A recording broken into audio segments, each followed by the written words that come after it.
¿Qué tal, amigos? Muy buenos días. Sean todos ustedes bienvenidos a la prensa de hoy. Vamos a continuar hoy hablando un poco más sobre la reelección, pero no ahora. Tony Peña Guava es el nuevo secretario general del PRD.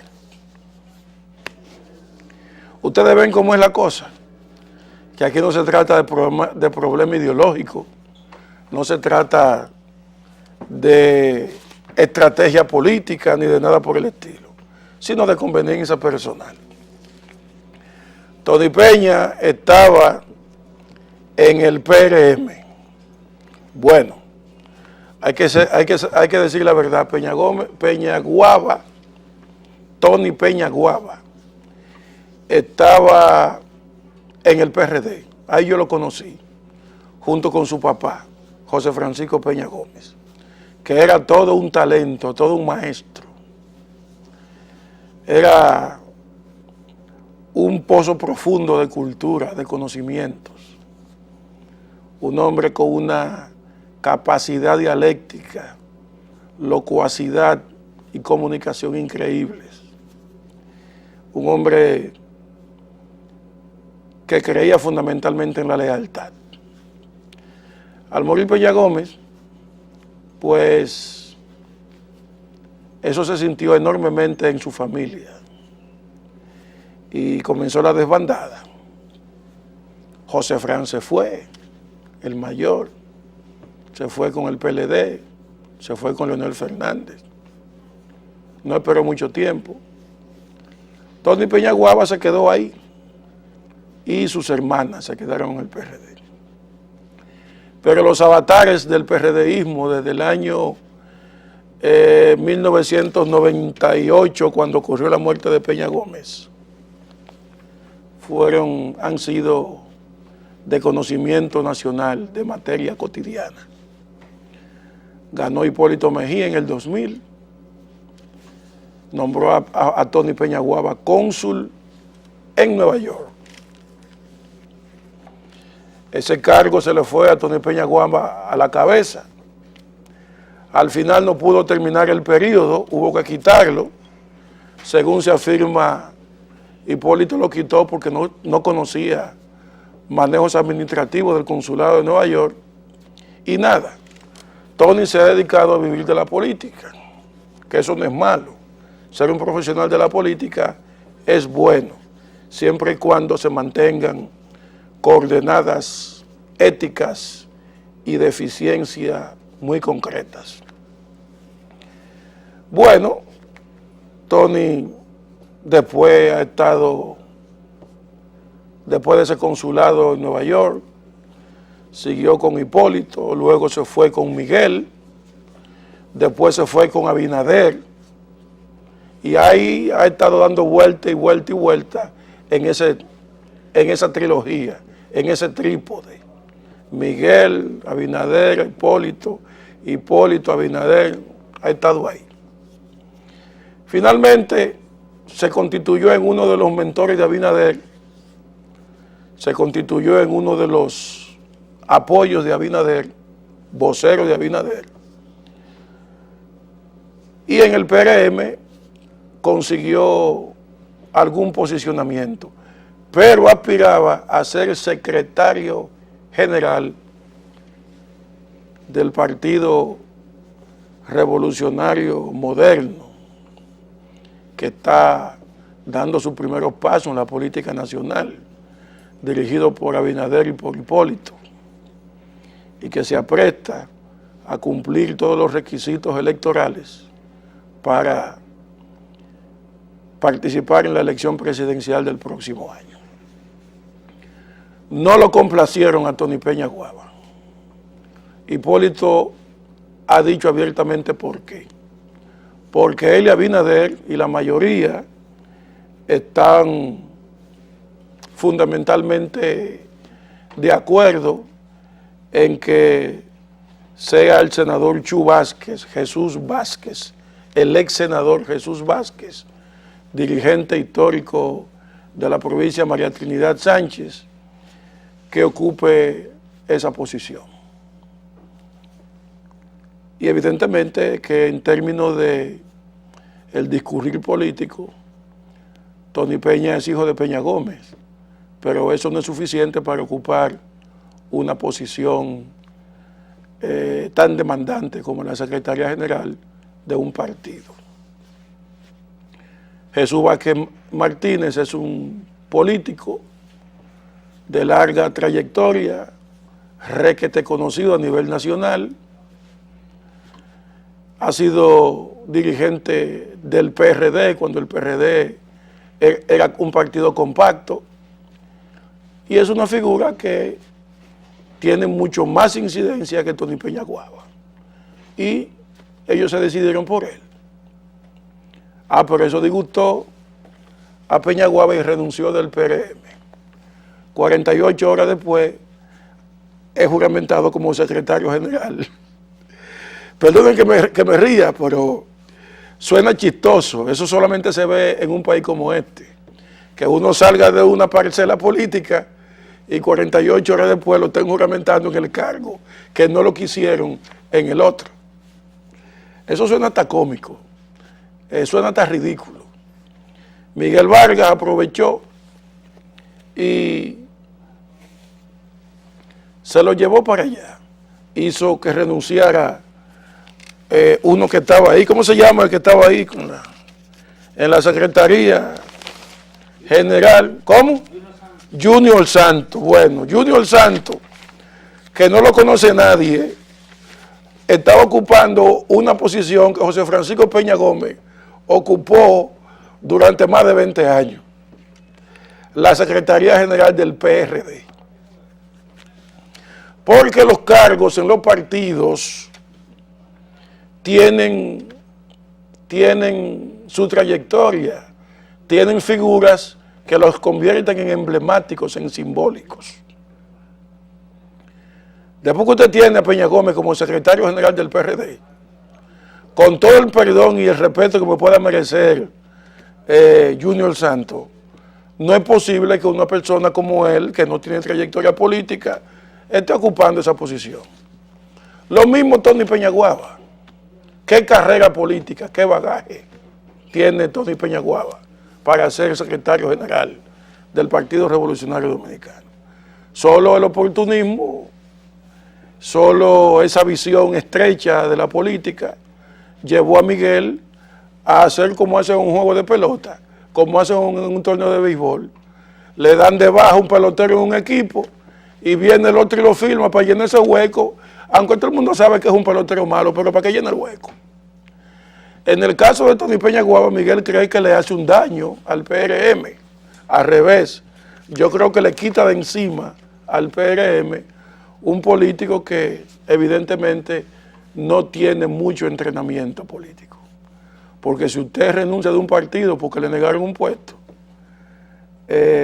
que ni siquiera ha sido por elección, sino que es porque se pondrían de acuerdo dos dirigentes, entonces usted no tiene una visión muy amplia de lo que es la carrera dentro de un partido. Dentro de ese PRM hay gente que puede ser secretario general, igual que Chu.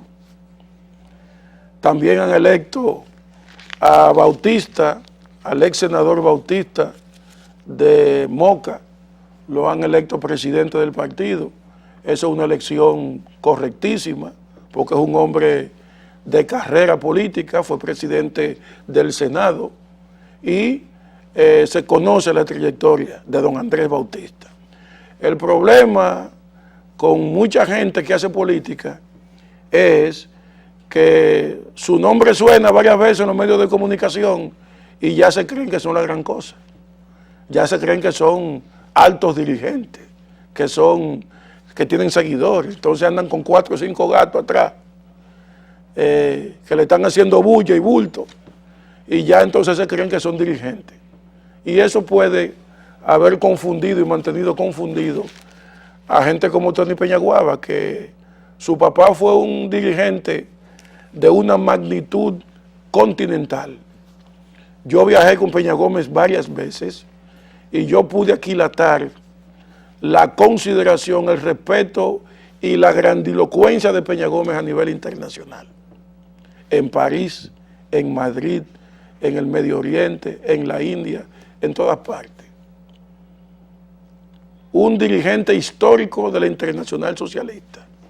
Y en un momento determinado, en la década de los 90, el líder de la Internacional Socialista más prominente de América Latina por encima de Ignacio Lula, el brasileño, que luego fue presidente y se religió 2 veces, se religió una vez, y que vino aquí cuando era un dirigente medio y todos lo conocimos y lo entrevistamos y hablamos con él. Bueno, Peña Gómez era, en la década 80-90, el dirigente político más importante de la Internacional Socialista en América Latina, consultado por gobiernos, por líderes históricos, por organismos internacionales. Entonces, los zapatos de Peña Gómez no se los pone nadie dentro del PRD. Y la Secretaría General de ese partido tiene que ser ocupada por gente que tenga, si es que hay, obviamente, gente que reúna un mínimo de condiciones políticas, intelectuales, profesionales, morales, todo eso. Que se pueda sentar a discutir tete a tete, como dicen los franceses, cabeza con cabeza, con otro dirigente de su mismo nivel, de otros partidos. Un secretario general de un partido tiene que sentarse a conversar de una vez con gente como Reinaldo Pared, que están curtidos en las líderes políticas, o como Kiki Antún, también, que son gente que tienen una trayectoria política hecha. No digamos de Leonel Fernández y cosas así por el estilo, que ya son consideraciones mayores. Pero lo cierto es que la Secretaría General de un partido como el PRD no puede ser ocupada por gente que no le dé brillo, para decirlo con una claridad meridiana. Gente que no le da brillo al puesto. El puesto le da brillo a ellos, pero ellos no le dan brillo al puesto. Vamos a hacer una pausa y regresamos.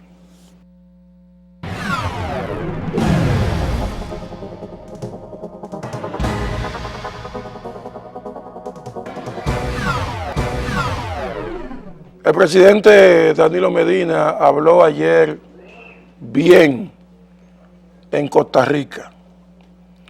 Él instó a sus colegas a diseñar políticas públicas para combatir a los grandes enemigos de nuestro desarrollo, la pobreza y la desigualdad.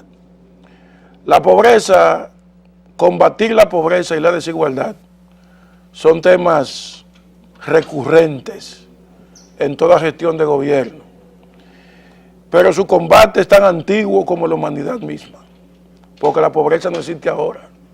La pobreza no es una dolencia social de la modernidad, aunque la modernidad, sobre todo después de la revolución industrial, han profundizado la desigualdad y los niveles de pobreza. Pero la pobreza es tan antigua como el hombre, de manera, todavía no hay una nación que pueda decir que ha erradicado definitivamente la pobreza. Hay países que tienen unos niveles de pobreza tan pequeños que son casi imperceptibles, pero sobre todo la desaparición de la pobreza o la disminución de la pobreza, sobre todo se mide cuando los niveles de desempleo son tan bajos y la seguridad social es altísima. La protección social a ancianos, a niños, envejecientes, enfermos, donde las políticas de salud son altas. Países que tienen esos estándares, tú puedes decir Finlandia, Japón, Suecia, Suiza, Canadá, pero las políticas de inmigración han contribuido mucho, enormemente, a esos niveles de pobreza y de desigualdad. Eso es lo que está pasando, por ejemplo, en Europa, que las corrientes migratorias provenientes de África y de América Latina en gran medida, instalándose por ejemplo en Italia, en España, en los países de Europa, ha contribuido enormemente a que aparezcan altos niveles de pobreza y de desigualdad. Vamos a escuchar al presidente Danilo Medina hablando ayer desde Costa Rica. Adelante. Excelentísimo señor Guillermo Solís, presidente de la República de Costa Rica y presidente pro tempore de CELAC. Excelentísimos señores y señoras jefas de Estado y de Gobierno de la CELAC. Honorables jefes de delegaciones y representantes de organismos internacionales, regionales, invitados especiales, señoras y señores. Quiero iniciar mis palabras agradeciendo al pueblo costarricense y a su presidente, el buen amigo Luis Guillermo Solís, por su hospitalidad al recibirnos y acoger en su calidad de presidente pro tempore de esta tercera cumbre de jefes de Estado y de Gobierno de la Comunidad de Estados Latinoamericanos y Caribeños. La CELAC es la voz común de América Latina y del Caribe en el mundo, y el único espacio en el cual nuestros 33 estados soberanos se unen en torno a los problemas e intereses específicos de la región, respetando la diversidad y al mismo tiempo reafirmando nuestra vocación de integración. Desde la cumbre de Santiago de Chile, la CELAC se ha convertido, sin lugar a dudas, en un foro privilegiado para la cooperación sur-sur, así como en una herramienta para dar voz a los pueblos de América Latina y del Caribe en el mundo.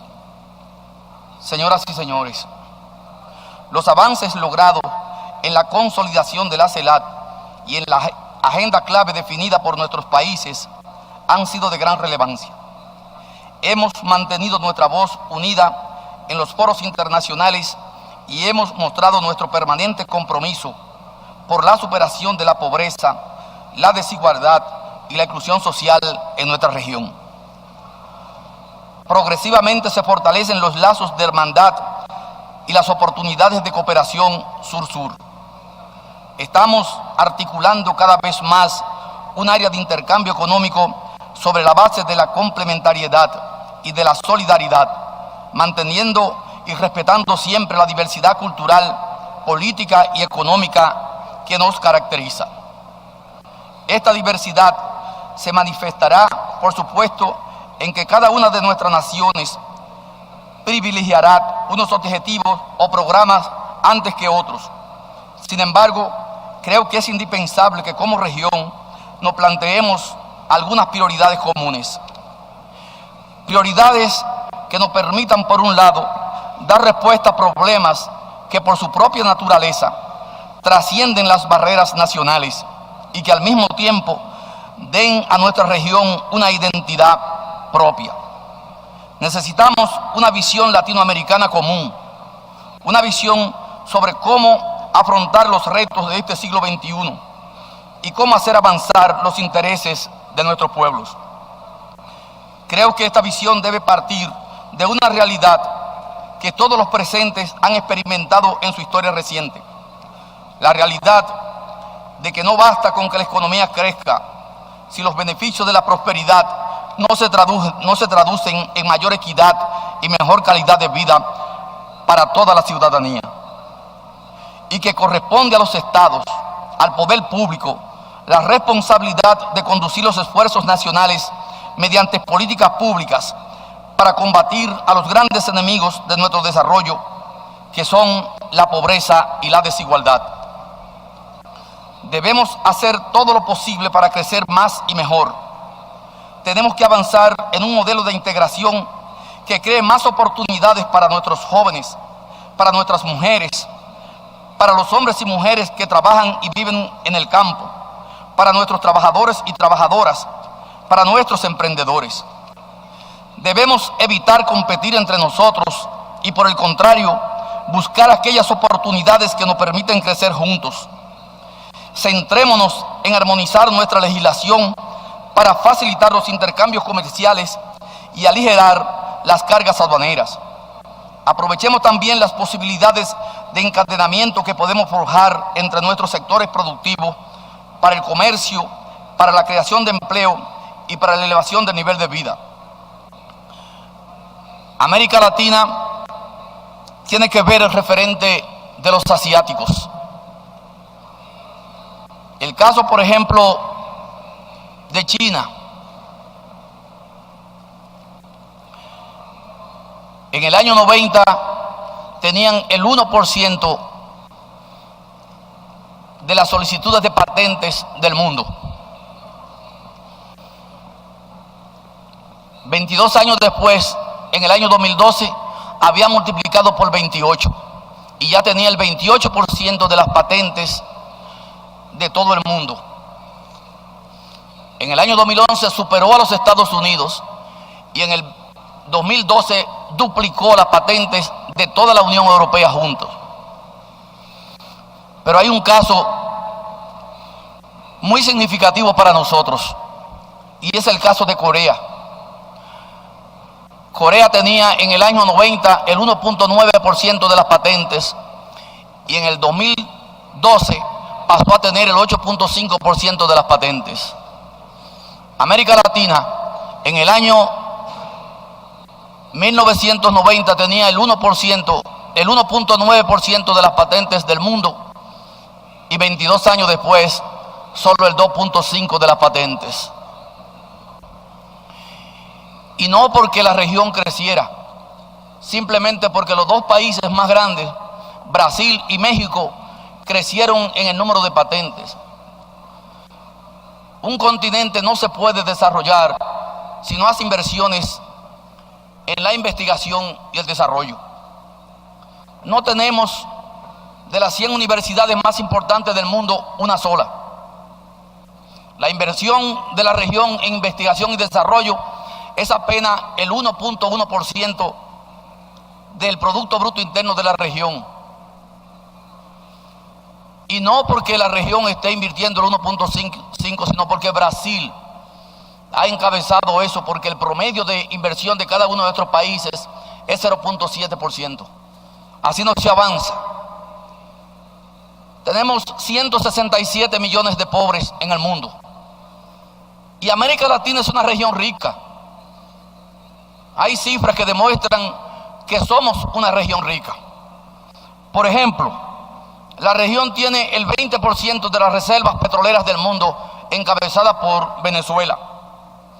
Tenemos el 20% de bauxita, el 45% del cobre de mina, el 19% de cobre refinado, el 21% del oro, el 48% de plata, el 20% de estaño de mina, el 21% de hierro, el 24% de molibdeno de mina y tenemos el 20% de zinc. En el sector agrícola, por ejemplo, América Latina también se destaca su potencia agrícola, pues concentra el 52% de la producción mundial de soya, el 16% de la producción de carne, el 16% de la producción de maíz, el 11% de la producción de leche, el 15% de la producción agrícola mundial, el 15% de las reservas de aguas dulces de la población mundial. Ahora, ¿por qué no avanzamos? ¿Por qué no coordinamos los trabajos como región? Hoy en día se habla de la fábrica Asia por su trabajo en construir cadenas de valor en toda la región. Esa fábrica Asia está encabezada por China.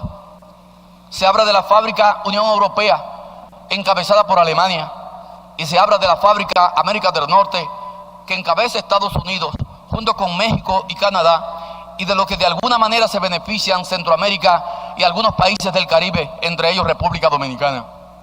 Necesitamos construir la fábrica de América Latina y el Caribe. Necesitamos producir para sacar a nuestra gente de la pobreza y de la marginalidad, creando empleos de calidad, generando riquezas para nuestra gente. Cuando China coloca un producto en el mercado occidental, en ese producto hay parte agregada por Japón, por Corea, por Indonesia, por Malasia, por Taiwán, por Hong Kong, entre otros países. El presidente Correa habló de una agenda común con metas específicas para la región, y yo siento que ha llegado el momento de construir esa agenda para que no sigamos hablando de la región más desigual del mundo y una región en que la pobreza está estancada en su combate. Nosotros tenemos riquezas, tenemos talento, tenemos todos los recursos que nos permiten avanzar, pero alguien tiene que ponerse al frente para construir la fábrica América Latina y el Caribe. Trabajemos en medidas concretas que reduzcan nuestros costos y mejoren nuestra competitividad. Debemos también intercambiar experiencias en el diseño y puesta en práctica de políticas públicas a favor de nuestra gente. Como Estado soberano, pero también como región, tenemos la oportunidad de elegir diferentes caminos. Pero sabemos ya que esperar a que la riqueza se derrame no es suficiente. Sabemos que es imperativo llevar servicios públicos de calidad a todas las capas sociales de la sociedad, darle educación, salud y protección social para garantizar una base de igualdad de oportunidades y justicia social. Como quizás sepan, en la República Dominicana esta es una tarea que nos estamos tomando muy en serio, garantizando derechos que no pueden ser dejados sin más en manos del libre mercado, empezando por la educación, donde estamos viviendo una auténtica transformación educativa. Llevamos más de 2 años extendiendo la infraestructura escolar y posibilitando que todos los niños y niñas puedan recibir 8 horas de clases diarias. Y por supuesto, en la salud pública, eliminando cada vez más barreras que se interponen entre los pobres y su derecho a la salud. Incorporamos cada año a cientos de miles de personas al Seguro Familiar de Salud, y además hemos eliminado las cuotas por servicios de recuperación para atender a los pobres en forma gratuita en los hospitales públicos. Estos son los inicios de un estado de bienestar dominicano, las bases de la igualdad de oportunidades que deseamos para todos y todas. Sabemos que muchos de ustedes están trabajando en estas iniciativas parecidas y pueden estar seguros de que vamos a estar atentos a sus avances y siempre dispuestos al intercambio de experiencias e ideas. Distinguidos amigos, junto a estos temas me gustaría resaltar uno más que debe estar presente en todas nuestras acciones. Me refiero a la transparencia y eficiencia en el uso de los recursos públicos. La corrupción y las malas prácticas minan diariamente la eficiencia y la confianza de la ciudadanía en sus gobernantes y dificultan las posibilidades de construir las alianzas necesarias entre el Estado y la sociedad para construir modelos de desarrollo incluyentes que democraticen la prosperidad. Esa confianza en la institucionalidad pública es la base indispensable para lograr nuestra meta, pero solo será posible si abrimos las puertas al escrutinio público. La transparencia y la rendición de cuentas no son trabas para los gobernantes, por el contrario, son la garantía del buen gobierno y por tanto una herramienta clave para nuestro trabajo. Es necesario que como gobiernos demos el primer paso para renovar la esperanza de nuestra gente y para que nuestras sociedades en toda la región fortalezcan su fe en las instituciones, cuenten con nuestra firme voluntad para transitar ese camino. No les quepa duda, la República Dominicana se encuentra profundamente comprometida con esta experiencia de organización regional única que es la CELAC. Estamos convencidos de que este foro reúne los intereses y valores comunes de nuestros pueblos. Por eso hemos ofrecido nuestro país como sede para la presidencia pro tempore del organismo en el año 2016. Tenemos la convicción de que desde allí podremos seguir contribuyendo a la integración de América Latina y el Caribe. Sabemos a dónde queremos ir. Queremos efectivamente ser una región de paz. Queremos ser además un área de países más prósperos y libres, con sociedades cada vez más sanas, más educadas y más seguras, con derechos para todos en lugar de privilegios para unos pocos. Pongámonos pues a trabajar desde hoy a dar respuesta a las necesidades de nuestra gente. Muchas gracias.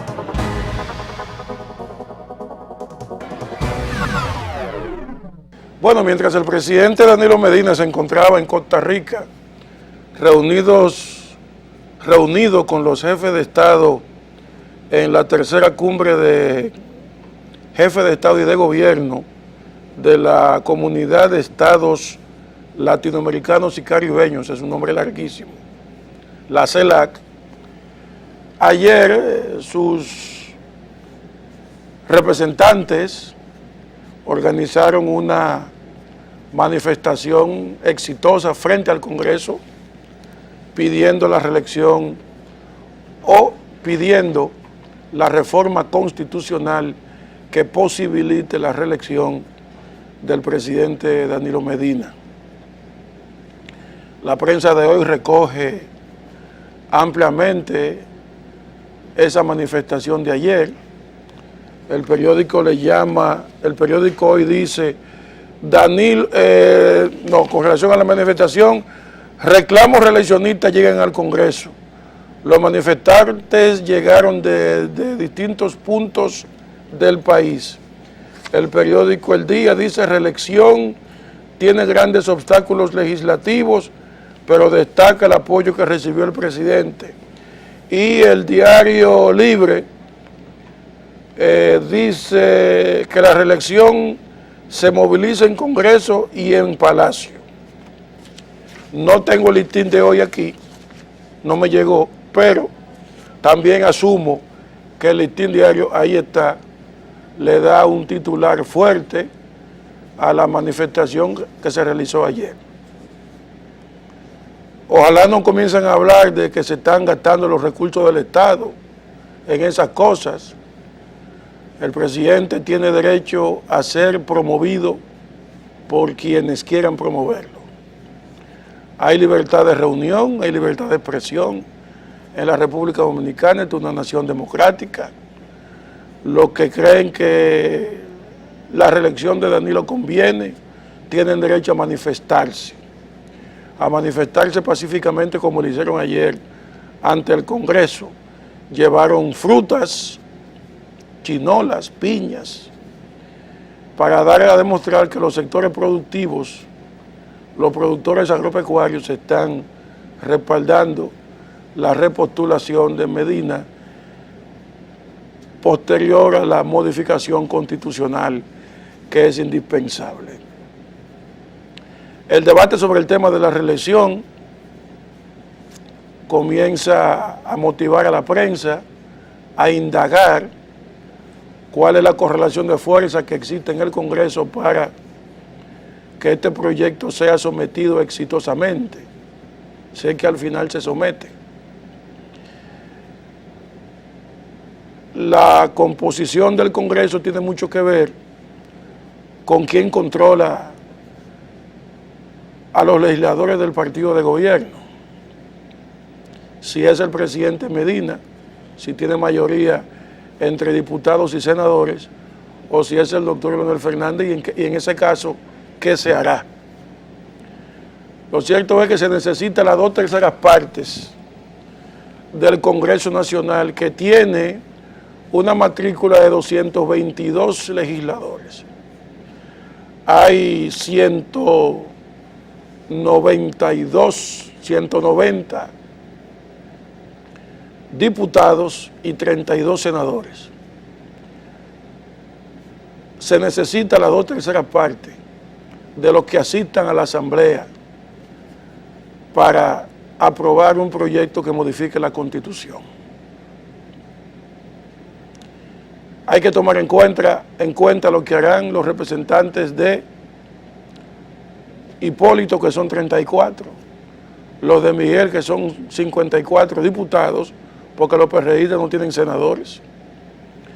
Hay que tomar en cuenta los 6 diputados independientes, uno de los cuales está aliado al expresidente Leonel Fernández, quien, según tengo entendido, cuenta con el apoyo de 76 diputados. Y a Danilo lo apoyan, creo que son 56. Entonces, dentro de esa diversidad congresional, comenzará a debatirse si es que finalmente ocurre o tendrá que debatirse, es el término apropiado, la modificación constitucional. Una tarea que no se cumple en 2 días, ni en 2 meses, toma tiempo. Hay que discutirla entre los líderes políticos, entre los diferentes sectores.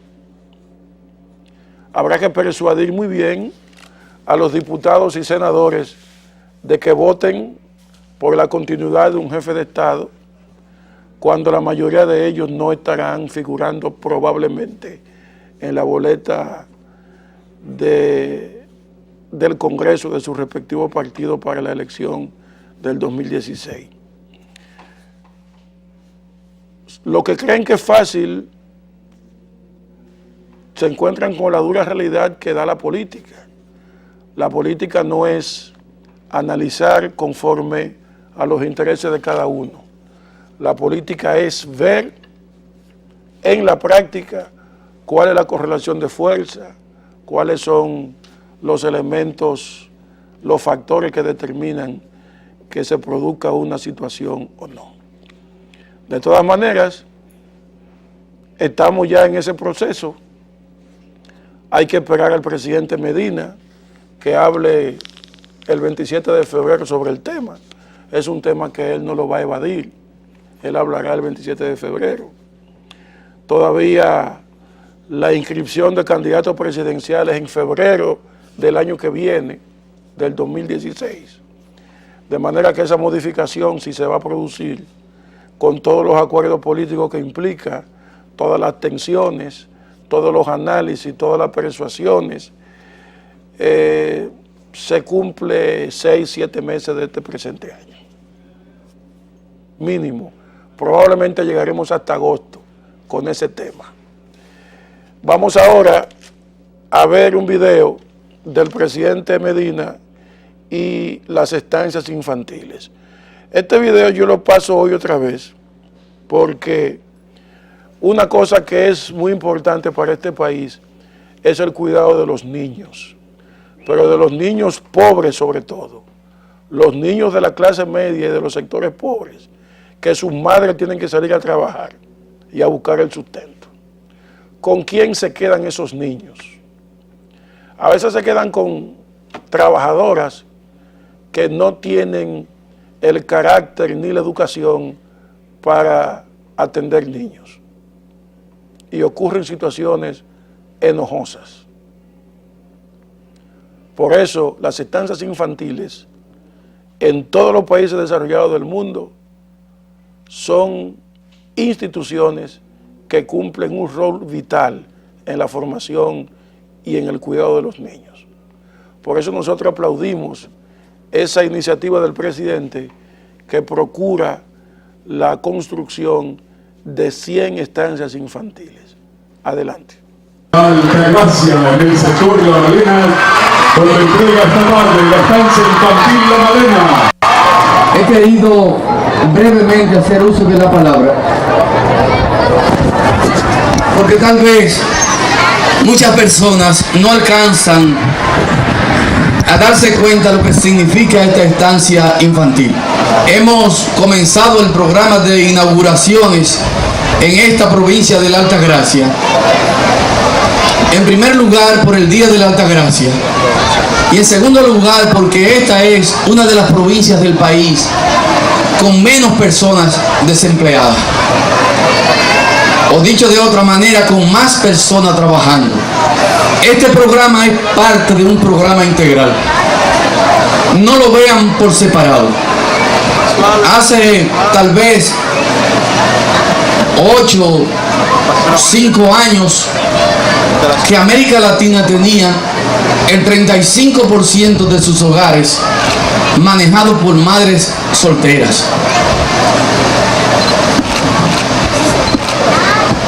La mayoría de ellas mujeres pobres. Y se hablaba de que en la República Dominicana el porcentaje de madres solteras era superior al promedio de América Latina, y se llegó a hablar de que el 40% de los hogares de la República Dominicana están siendo dirigidos por madres solteras. Mujeres que son heroínas. En la campaña electoral yo les prometí que no la iba a dejar solas, que iba a trabajar con esas mujeres. Lo dije en todo el territorio nacional. Y lo que estamos haciendo es eso, apoyar desde el Estado Dominicano a todas estas mujeres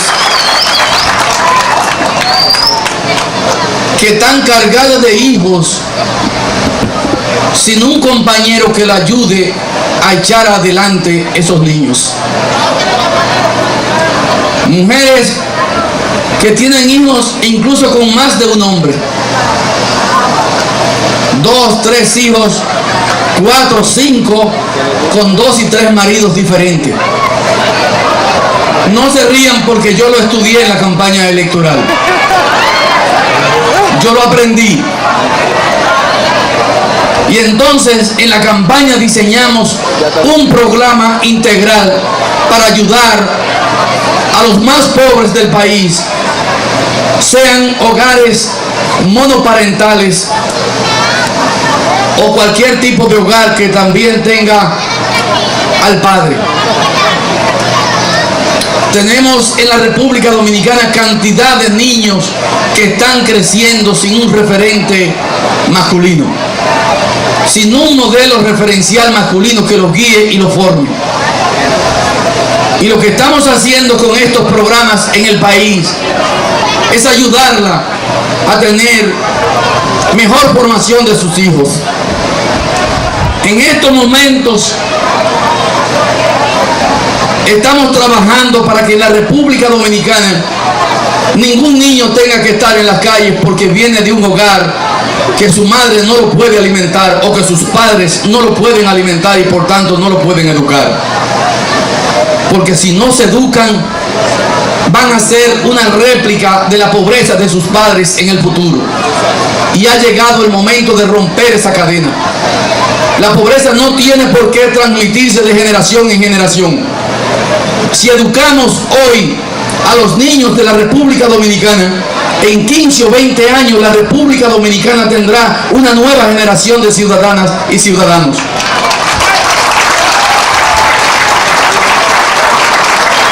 Comenzamos por arriba, con aquellos niños que habían abandonado la educación y que ya eran adultos y no sabían leer ni escribir.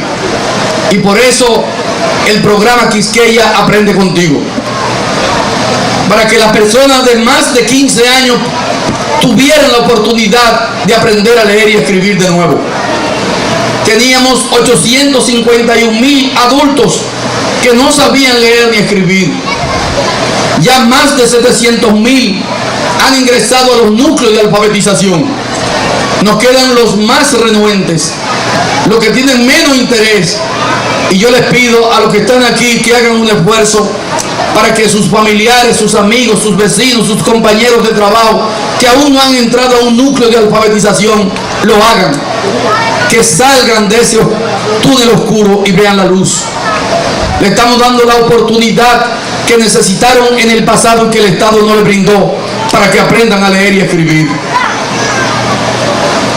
En América Latina también hay el mayor nivel de inicio escolar.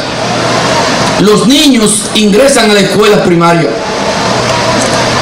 pero básicamente por un asunto de pobreza abandonan o repiten.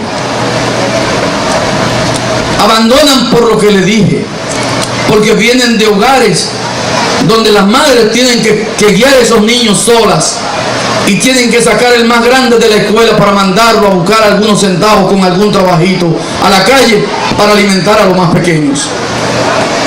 Y los más pequeños, como no reciben en los primeros 1000 días de nacido las proteínas adecuadas, su cerebro se desarrolla con lagunas que se hacen permanentes. Y entonces tienen bajo nivel de aprendizaje. Y al tener bajo nivel de aprendizaje, repiten. Y al repetir entran en sobreedad. Son más viejos que el resto de los niños. Y los más pequeños los avergüenzan y también abandonan la educación. Para todos ellos, estamos trabajando. La tanda extendida busca resolver ese problema. Que los niños ingresen a las 8 de la mañana a la escuela, que desayunen en la escuela, que al mediodía reciban un almuerzo, una comida. Las escuelas ahora tienen comedores y cocina, y que en la tarde reciban una merienda, para que ningún niño tenga que ser sacado de la escuela porque su madre no tiene comida que darle. Y estas estancias vienen a completar el ciclo. Que los niños reciban en sus primeros 1000 días de nacidos las proteínas adecuadas en su cerebro para que se desarrollen con normalidad. Yo los invito a que vean este video para que ustedes sepan cómo que funcionan los ladrones de objetos dejados dentro de los autos. Denle seguimiento a este video. Ese joven que ustedes ven ahí ya está ubicando ese vehículo. Ya lo ubicó. Él ahora dará varias vueltas alrededor y se va a asegurar de que, mírenlo otra vez ahí, otra vuelta dio. Otra vuelta dio. Él se está asegurando que ese vehículo no tiene vigilancia, no tiene alarma. El dueño está despreocupado por ahí. Míralo de nuevo donde llegó. Ahora él va y rompe el vidrio, míralo ahí. Como que nada ha pasado. Esa es la mejor prueba de que no tiene alarma el vehículo. Ya él vuelve ahora de nuevo, permiso Rosalín. Él vuelve de nuevo. Ya con la decisión tomada, él va a robarse lo que está dentro del vehículo.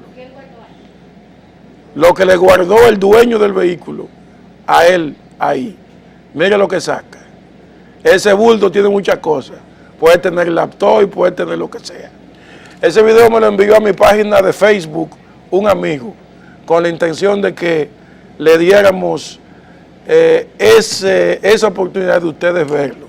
Cómo que funcionan los ladrones de cosas dejadas en vehículos. No deje objetos de valor de forma visible dentro de su vehículo y use alarma. Ese vehículo tampoco tenía alarma, o vidrios entintados, o no deje nada dentro. Mañana nos vemos en la prensa de hoy. Feliz resto del día.